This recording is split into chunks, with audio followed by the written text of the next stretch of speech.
Jagoro mongirore migawo mar arita Dr. Raymond Omollo kwayo oganda mondo chwalo lwetgi ne jogo ma ok nyal e gwengewa ma bang' chiwo kony mar school fees ne jopuonjre 100 ma e sikunde mopogore opogore ma onge kod nyalo e kaunti ma Nakuru kama ne ogole omenda maromo milion 1 mar siro somb nyithindogo. Jachung' ne komiti mayango nyithindo mochano ma joluo modak Nakuru Fred Ogenga ogoyo erokamano ne jagorono ka jonyuol bende onyiso mor margi ka giwacho ni kony makamae obiro e kinde mapek mar ngima obembo oganda Jo-Kenya.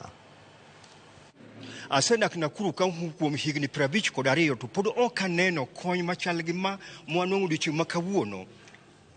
Onge odiochieng' moro achiel ma this organization machal kamani oseluongowa ni bi uru, nitiere kony mondo wakony godo nyithindo mani kod chandruok ma jonyuolgi ok nyal. An kaka achiel kuom jonyuol ma ok nyal mani kod nyithindo e school, I'm having 5 kids in secondary school. But financially, stringency, I cannot manage to pay for them.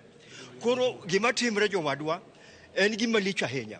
Ni nwang'o kony machal kamani ok yot kuom ogendini mamoko. To ka oganda machal kama nyalo wuok mondo okonywa, ang'o ma mono wayie kendo wakonygi? Pok aneno gima chal kamae, mradi machal kamae. Koro aduoko erokamano ne jotendwa mokelonwa mradi ni, kendo aduoko ne chairman gi joma onge lwedo te. Nikech pok onenore history mar oganda mare jokonagi. Ka ng'ato nyalo paro kamobete, mowach ni waor ng'ato mondo odhi amanye nyithiwa moko motimo ang'o ma jonyuolgi ok nyal. Koro wagoyo erokamano maduong' ne jaduong' ne PS Dr. Raymond Omollo mochung' ne Minister of Interior. Erokamano